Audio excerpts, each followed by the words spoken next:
கோடான கோடி கடனும் 16 நாட்களில் அடையும். நம்மளோட சேனலை சப்ஸ்கிரைப் பண்ணாமல் இருந்தீங்கன்னா சப்ஸ்கிரைப் பண்ணிடுங்க. கடன் பிரச்சனை அதிகமாக இருக்குது. கடன் அடைக்கணும்னா இந்த பதிவு உங்களுக்காக தான். அதுக்கு முன்னாடி இது வரைக்கும் நீங்கள் சேனலை சப்ஸ்கிரைப் பண்ணாமல் இருந்தால் மறக்காமல் சப்ஸ்கிரைப் பண்ணிவிட்டு பக்கத்தில் இருக்க பெல் ஐக்கானை கிளிக் பண்ணிக்கோங்க. நான் போடுற வீடியோ மிஸ் பண்ணாமல் பார்க்கலாம். நேயர்களுக்கு அன்பான வணக்கம்.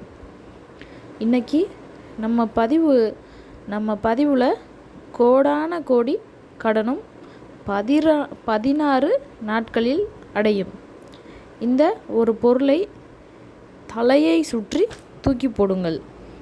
அது என்ன பொருள், எந்த நேரத்தில் தலையை சுற்றி போடணும் அப்படிங்கிற வீடியோவை ஃபுல்லாக பார்க்கலாம். வீடியோ யூஸ்ஃபுல்லாக இருக்கும். நிறைய பேர் கடன் பிரச்சனையில் மாட்டிகிட்டு இருக்கோம், இந்த கடனை என்ன முயற்சி செய்தாலும் அடைக்கவே முடியலை, குறையவே மாட்டுது அப்படின்னு சொல்கிறீங்க.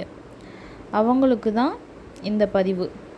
உங்களுக்கு எவ்வளவு தான் கடன் இருந்தாலும் சரி, லட்சக்கணக்கில் கோடிக்கணக்கில் கடன் இருந்தாலும் சரி, அதற்கான முயற்சி செய்ய போகிறோம்.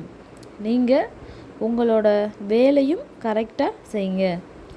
அதே சமயத்தில் இந்த ஒரு சின்ன விஷயத்தை செய்து பார்க்கும்போது உங்களுக்கு எப்படிப்பட்ட கடனும் அடையும்.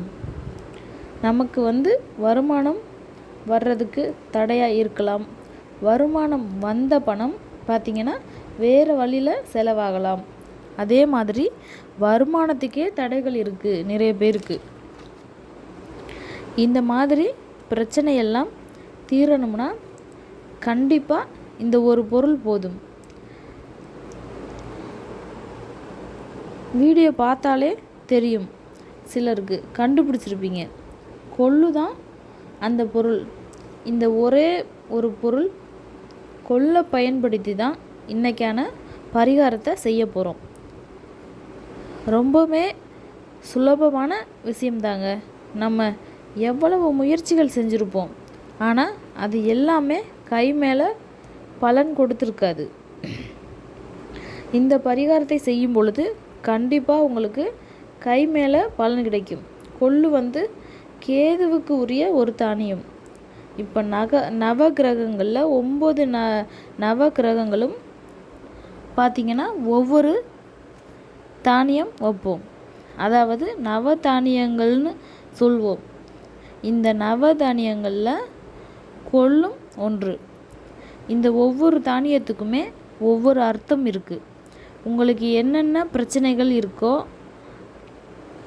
அதை பொறுத்து நம்ம அந்தந்த பொருட்கள் தானம் செய்வோம். அந்த வகையில் கொள்ளு இதுக்கான சிறப்பு அம்சங்கள் பார்த்திங்கன்னா, உங்களுடைய வறுமையை நீக்கும். உங்களுக்கு பணப்பிரச்சனை இருக்குது, கடன் பிரச்சனை இருக்குது, கையில் பணம் தங்கணும், காசு சேரணும் அப்படின்னா, உங்களுடைய வறுமை நீங்கணும் அப்படின்னா குறிப்பாக இந்த கொள்ளு தானியத்தை நீங்கள் பயன்படுத்தணும். இந்த கொள்ளை எந்த அளவுக்கு எவ்வளவுக்கு எவ்வளோ நீங்கள் தானம் செய்கிறீங்களோ அந்த அளவு உங்களுக்கு வறுமை நீங்கி பணம் பெருகும் அப்படிங்கிறது பெரியவர்கள் அந்த காலத்திலேருந்து சொல்லி வச்சுருக்க ஒரு விஷயம். அதனால தான் நிறைய கோவில்களில் நவதானியங்கள் நவ கிரகங்களுக்கு வைப்பாங்க. அதே மாதிரி சில கோயில்களில் அக்னியை சுற்றி 9 நவதானியங்கள் அந்த தீயில் போட சொல்லுவாங்க. எதுக்காகன்னு பார்த்திங்கன்னா, அந்த வறுமை நீங்கணும், மற்ற பிரச்சனைகள் நீங்கணும் அப்படிங்கிறதுக்கு தான். இந்த ஒரு விஷயத்தை செய்து வாங்க. அந்த வகையில் கொள்ளு தானியத்தை எப்படி பயன்படுத்தணும், எந்த மாதிரி பயன்படுத்தணும்னா உங்களுக்கு பிரச்சனைகள் தீரும் என்பதை பார்க்கலாம். அதே மாதிரி இது வறுமைக்கு மட்டும் இல்லாமல் வியாதிகள் இருக்குது அப்படின்னாலுமே உங்களால் அந்த வியாதியிலிருந்து நீங்கி நீக்கி விட்டுரும். அந்த பவர் இந்த நவதானியத்துக்கு இருக்குது. இந்த கொள்ளு தானியம் நிறைய கடைகளில் கிடைக்கும். சூப்பர் மார்க்கெட் போனீங்கனாலே கொள்ளுவே தனியாக பாக்கெட்டில் போட்டு விற்கிறாங்க. தேவைப்படுற அளவுக்கு 1 கிலோவோ 2 கிலோவோ வாங்கிக்கலாம். அதே மாதிரி குதிரைக்கு கொடுப்பாங்க இல்லையா கொள்ளு, அந்த கொள்ளு தான் இது. எல்லா குதிரைகளும் வந்து சாப்பிடாது. நாட்டு குதிரைகள் மட்டும்தான் இந்த கொள்ளை சாப்பிடும்.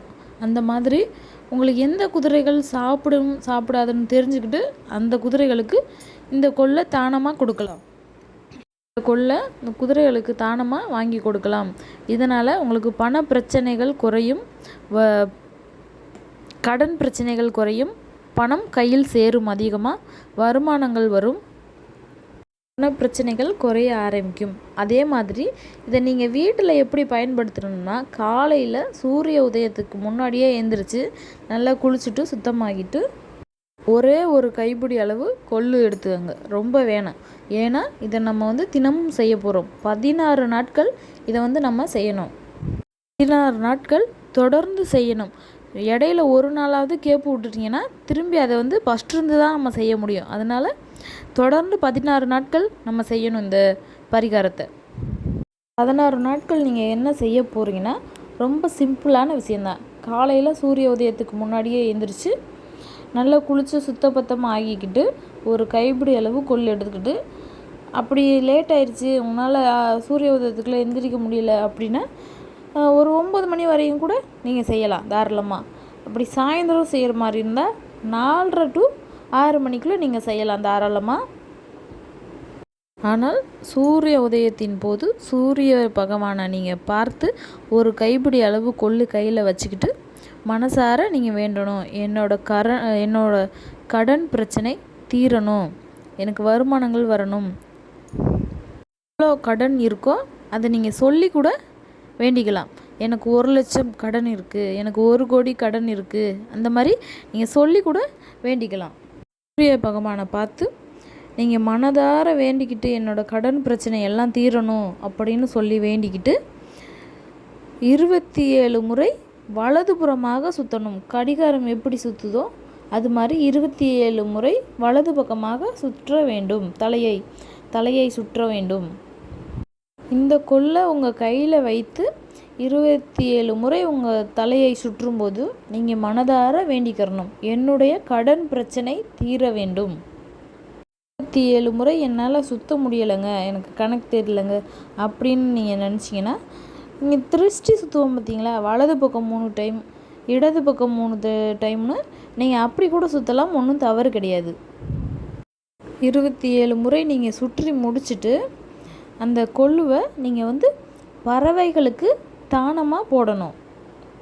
இதை வந்து நீங்கள் உங்கள் வீட்டில் பறவைகள் வந்து சாப்பிடும் அப்படின்னு அங்கேயும் கொஞ்சம் போடலாம். அப்படி இல்லைன்னா மரத்துக்கு மேலே பறவைகள் இருக்கும் நிறைய, அதனால் மரத்துக்கு கீழேயும் கொஞ்சம் தானமாக போடலாம். பறவைகள் வீட்டுக்கு வராதுங்க அப்படின்னு நினைக்கிறவங்க வீட்டுக்கு வெளியில் கொஞ்சம் தூரம் போய் அங்கே போட்டுருங்க. அப்படி இல்லைன்னா மரத்துக்கு அடியில் கண்டிப்பாக வந்து சாப்பிடும், அங்கே நீங்கள் கொஞ்சம் போடலாம். ஆனால் உங்கள் வீட்டில் வந்து தினமும் கொஞ்சமாவது தானியங்கள், ஏதாவது தானியங்கள் வைங்க. பறவைகள் வந்து அதை சாப்பிடணும். அப்போ தான் உங்களுக்கு பறவைகள் எவ்வளவு சாப்பிட்றாங்களோ அந்த அளவுக்கு உங்களுக்கு கடன் பிரச்சனைகள் தீரும். நீங்கள் ஒரு நாளைக்கு பறவைகளுக்கு தானியம் வச்சிங்கன்னா அந்த பறவைகள் தினமும் வர ஆரம்பிச்சிடும். தினமும் கொஞ்சம் கொஞ்சம் தானியங்கள் நீங்கள் வச்சிங்கன்னா உங்கள் கடன் பிரச்சனை சீக்கிரமாக குறைய ஆரம்பிக்கும். வந்து நீங்கள் கோவில்களுக்கும் வாங்கிட்டு போய் கொடுக்கலாம். வீடியோ உங்களுக்கு பிடிச்சிருந்தா லைக் பண்ணுங்கள், ஷேர் பண்ணுங்கள், மறக்காமல் சப்ஸ்கிரைப் பண்ணுங்கள்.